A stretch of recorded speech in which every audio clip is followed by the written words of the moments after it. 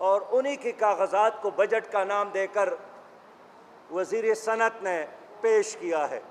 اس لیے پاکستان کی معاشی ماہرین نے، پاکستان کی انٹیلیجنسیا نے اس کو مسترد کیا ہے۔ ہر آدمی پاکستانی بجٹ کا سٹیک ہولڈر ہے، لیکن اس بجٹ میں نہ سیاسی قیادت سے مشاورت ہوئی، نہ تاجروں سے مشاورت ہوئی، نہ دکاندار اور مزدور یونین سے مشاورت ہوئی، کسی سے حتیٰ کہ جو کیبنٹ میں ان کے ممبران ہیں اور ان کے اپنے وزراء ہیں ان کے ساتھ بھی کوئی مشاورت نہیں ہوئی ہے۔ اور یہی وجہ ہے کہ اس بجٹ کا گراؤنڈ ریئلٹی کے ساتھ کوئی تعلق نہیں ہے۔ اس حکومت کے آنے کے بعد پی ٹی آئی کے ہنی مون کے دن تو گزر گئے، 22 مہینے مکمل ہونے کو ہے، لیکن اب بھی یہ حکومت لڑکھڑا رہی ہے۔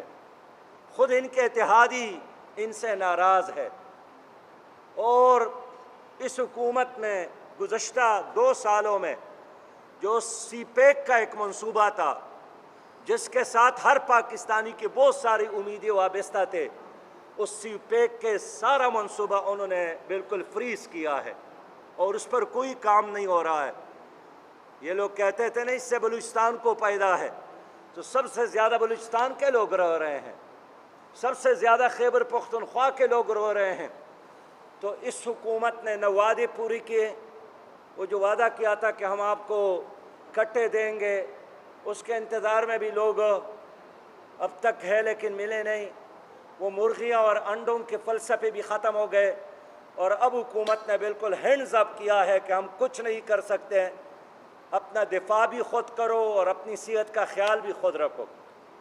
کرونا وائرس کی وبا کو ہر ملک نے بڑے اچھے طریقے سے ڈیل کیا، اور یہی وجہ ہے کہ بہت سارے ایسے ممالک ہیں جہاں کرونا وائرس کی وبا اب مریض 0% بھی نہیں ہے، لیکن ہمارے ہاں روز بروز اس میں اضافہ ہو رہا ہے۔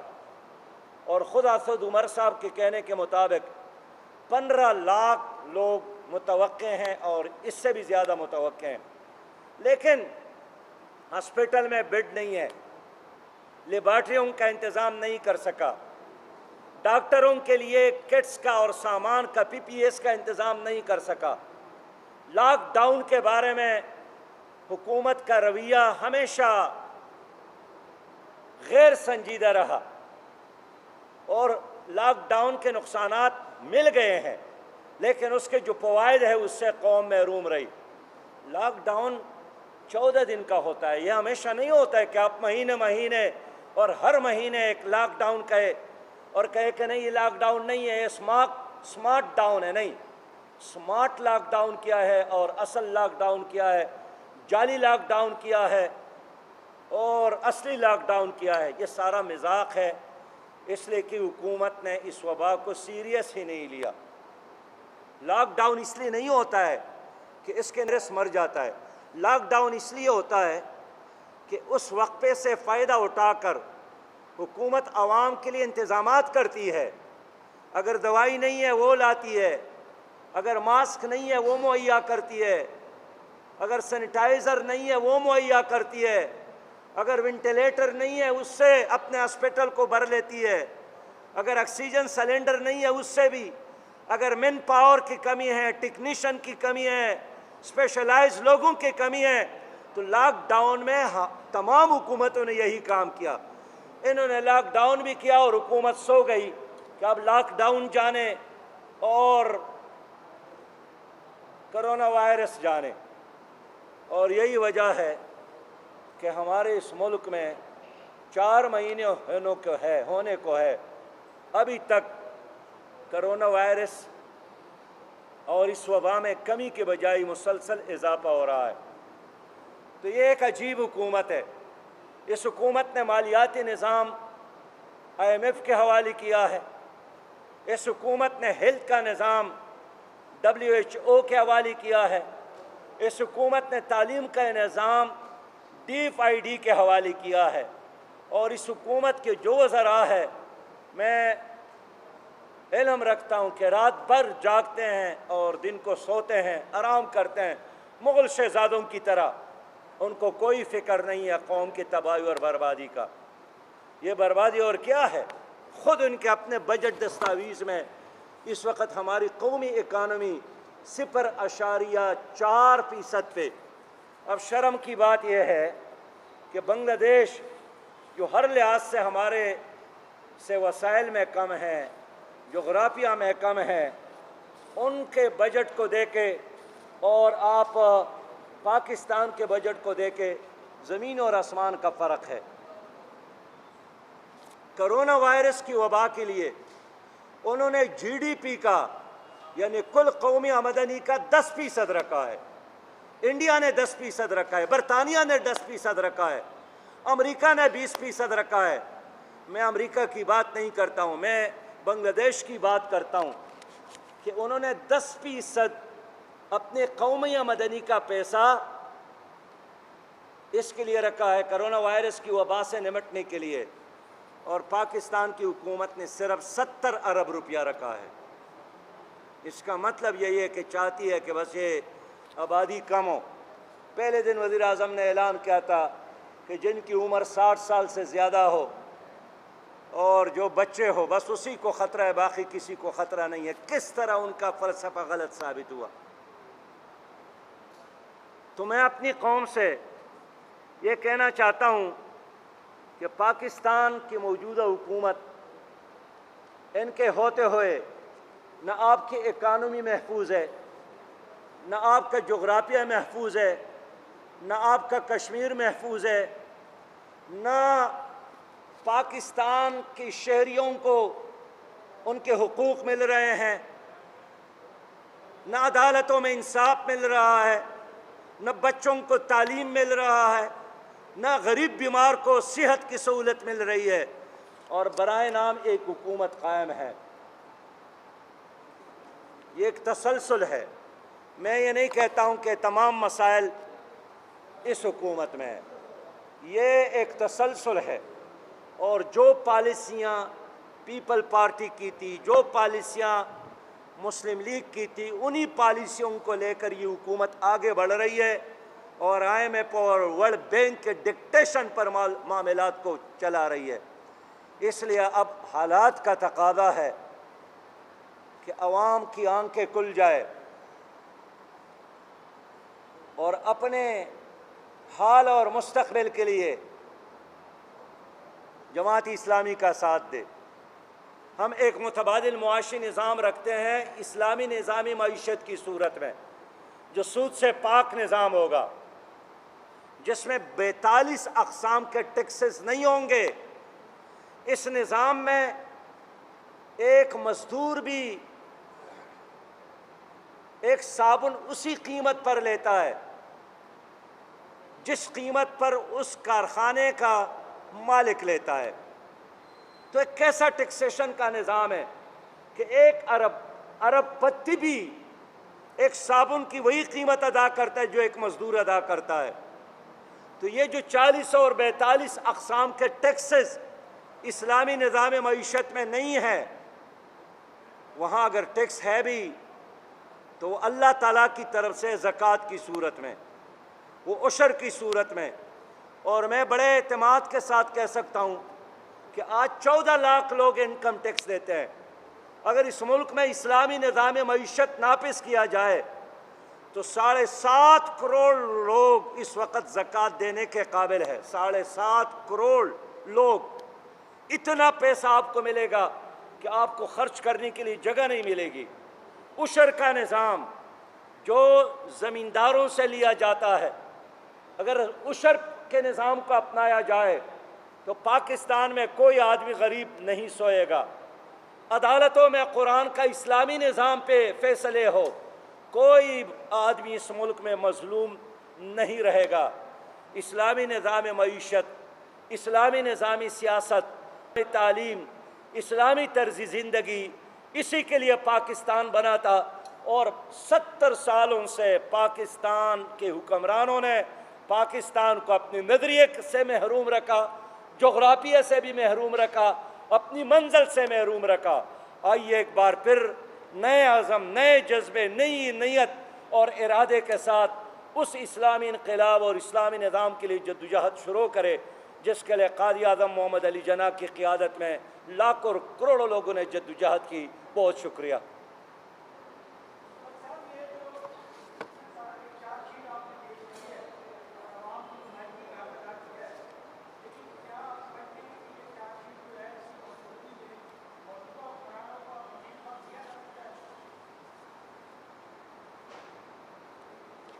موجودہ حکومت تو ایک نام کے حد تک موجود ہے، کام کے حد تک تو اب بھی نہیں ہے، اور ہم چاہتے ہیں کہ خود ہی اعتراف کر لے اپنی ناکامی کا، عوام سے معافی مانگے کہ جو وعدے اعلانات کیے تھے وہ پورا نہیں کیے. جماعت اسلامی اصل میں لوگوں کو ایجوکیٹ کر رہی ہے، شعور دے رہی ہے اس نظام کے بارے میں کہ سرمایہ داروں کا، جاگیرداروں کا ایک ٹولہ ہے، کرپٹ سرمایہ دار اور کرپٹ جاگیردار. ان کرپٹ جاگیرداروں کا ٹولہ ہے. آپ پی ٹی آئی کے منشور ادا کر دے کے انہوں نے قوم کے ساتھ وعدہ کیا تھا کہ ہم جاگیرداری، ظالمانہ جاگیرداری نظام کو ختم کریں گے، لیکن آج ان کی کیبنٹ میں، ان کی اسمبلی ممبران میں وہی کرپٹ اور ظالم جاگیرداروں کے ٹولے موجود ہیں. تو وہ اپنے مفادات کے لیے فیصلے کرتے ہیں، غریب عوام کے لیے کبھی بھی نہیں کریں گے.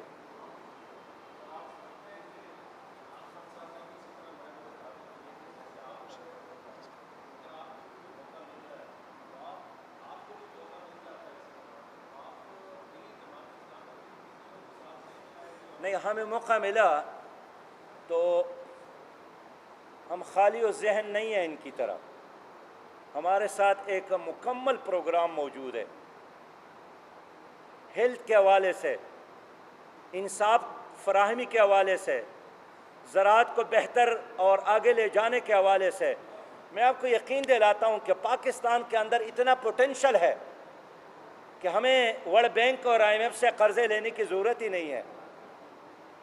تو جماعت اسلامی ایک منظم اور دیانتدار جماعت ہے. جہاں بھی عوام نے ہم پر اعتماد کیا، ہم نے ڈیلیور بھی کیا ہے. ہمارا میئر کراچی میں آیا تھا،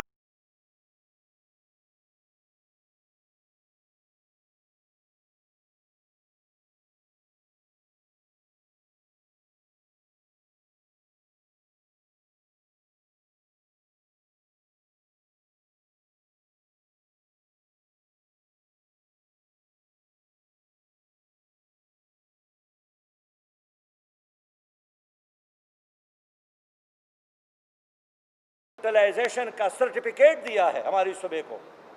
ہمارے ساتھ لوگ ہیں، ہمارے ساتھ سوچ ہے، ہمارے ساتھ صلاحیت ہے. اس لیے ہم عوام سے اپیل کرتے ہیں کہ ایک چانس ضرور آپ جماعت اسلامی کو دیں.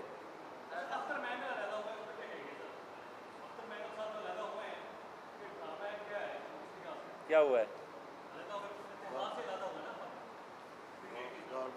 ظاہر ہے ان کے علیحدگی سے پی ٹی آئی کو عددی لحاظ سے بھی نقصان ہوا ہے، اور سب سے بڑی بات یہ ہے کہ اخلاقی ساکھ کو نقصان پہنچا ہے. کہ اگر ایک اتحادی جو آپ نے ان کو وعدہ دیا تھا، زبان دیا تھا، وہ 2 سال سے آپ کے پیچھے جا رہا ہے، اور بالآخر آپ نے اس کا گلا اتنا دبایا کہ وہ قومی اسمبلی میں رو پڑے کہ اب ہمیں تو سانس لینے کے لیے بھی گنجائش نہیں رہی. پر اختر منگل کا موقف جو ہے وہ بہت وزندار ہے. سر یہ فرمائیے گا کہ نیب کو پھر دوبارہ سے ایکٹیو کر دیا گیا ہے، اپوزیشن رہنماؤں کو گرفتار بھی کروایا جا رہا ہے، سندھ کے اوپر چڑھائی کرنے کی بات کی جا رہی ہے، عدلیہ کے ساتھ ان کی نہیں بن رہی. تو آپ کیا سمجھتے ہیں سارے سینیریو میں جو عمران خان کا فورن فنڈنگ کا کیس ہے اس کو بھی کھولا جائے یا نہیں کھولا جائے؟ دیکھیے، اب نیب کے بارے میں بھی یہی ہے کہ یہ بھی ایک حکومت کا ایک ذیلی ادارہ بن گیا، اور نیب پر خود تحقیق کرنے کی ضرورت ہے کہ اس نے کمایا زیادہ قوم کے لیے یا اس پہ خرچ زیادہ ہوا ہے. اور اس وقت جو ایک پولرائزیشن ہے ہمارے معاشرے میں، اس میں نیب کا بھی ایک کردار ہے، اس لیے کہ انہوں نے ان لوگوں پر ہاتھ نہیں ڈالا ہے جن کے نام بالکل دیوار پر موجود ہے، ہر کوئی جانتا ہے. تو نیب کو اپنا کردار غیر جانبدارانہ رکھنا چاہیے تھا، غیر سیاسی رکھنا چاہیے تھا، اور لائک اور ڈس لائک کی بنیاد پر فیصلے کرنے کے بجائے انہیں رائٹ اور ران کی بنیاد پر فیصلے کرنے چاہیے تھی، لیکن نیب افسوس ہے کہ نہ کر سکی۔ جی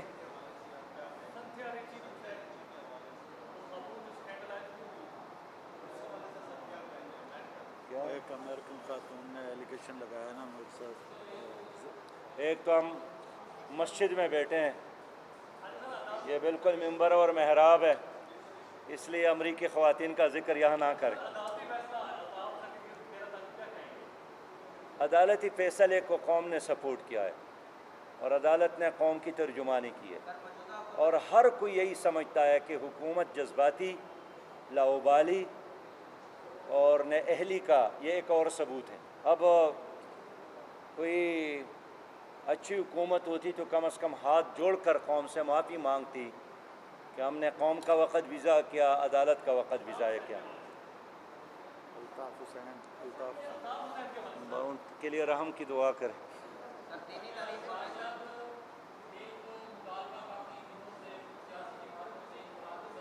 جی پیارے بھائی،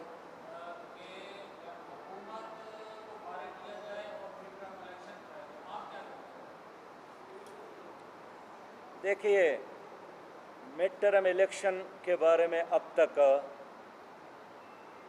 اپوزیشن جماعتوں کا کوئی باقاعدہ مشاورت نہیں ہوئی ہے،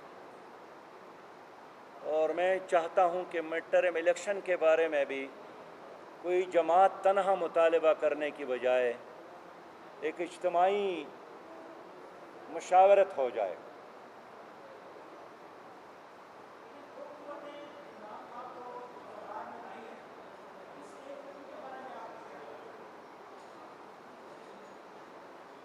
جنہوں نے عمران خان صاحب کو لایا ہے، اب ان کے کندھوں کے لیے وہ ایک لاش کی صورت میں موجود ہے۔ 2 مہینے 2 سال انہوں نے سپورٹ کیا، چلایا، لیکن 2 سال بعد ایک بچہ بھی چلنا شروع کر دیتا ہے۔ اس حکومت نے 2 سال بعد بھی اپنے پاؤں پہ کھڑا ہونا نہیں سیکھا، تو اب خود فیصلہ کرے کہ یہ مفلوج ہے یا پولیو زدہ حکومت ہے۔ میں سمجھتا ہوں پولیو زدہ ہے، اس لیے وہ لڑکھڑا رہی ہے، نہ فیصلے کر سکتی ہے نہ امپوز کر سکتی ہے۔ کرونا وائرس کے بعد دینی مدارس کے بارے میں حکومت وقت جو اقدامات اٹھا رہی ہے، کیا آپ اس سے مطمئن ہیں؟ کون اٹھا رہی ہے؟ حکومت وقت جو اس کو مدرسوں کو کرونا وائرس کے حوالے سے میں نے اتنی بڑی بات ہی کی کہ اگر حکومت اپنی ذمہ داری پوری کرتی تو یہ اتنا نہ پھیلتا یہ وبا، لیکن حکومت اپنی ذمہ داریاں ادا کرنے میں ناکام ہوئی ہے، نہ ہسپیٹل میں سہولیات دے سکی، نہ ڈاکٹر کے حفاظت کے لیے PPS دے سکی، نہ وینٹیلیٹر کا انتظام کر سکی، نہ دوائیاں دینے کے لیے کوئی سسٹم بنا سکی، اور عوام سے یہی کہا ہے کہ بس گھروں پہ رہے اور انتظار کرے۔ مدارس عربیہ کے لیے پوچھ رہے ہیں کہ حکومت ہم کچھ نہ کرے۔ جی مدارس عربیہ کے لیے۔ اچھا، مدارس عربیہ کی بات آپ کرتے ہیں، تو میں آج یہاں دارالعلوم کے دورے پر آیا ہوں، اور اس کا بنیادی مقصد یہی ہے کہ دینی مدارس جہاں 35 لاکھ طلبہ زیر تعلیم ہیں اور لاکھوں اس میں اساتذہ کرام ہیں، وہ سارا نظام ہی اس وقت جام ہے۔ تو آج میں یہاں ان کے محتمم کے ساتھ، اساتذہ کے ساتھ مشاورت کرنے آیا ہوں، اس لیے کہ ان اداروں کو تو ہم نے آباد کرنا ہے، اس کو چلانا ہے، اور میرا یہی مطالبہ ہے کہ SOP بنایا جائے، حکومت فیسیلیٹیٹ کر لے اور دینی اداروں کو اپنے کلاسز اور اپنا نظام چلانے کا بلکہ بیشتر مجموعی تعلیمی عمل بحال کیا جائے تاکہ ہماری قوم ان پڑھ نہ بن جائے۔ شکریہ۔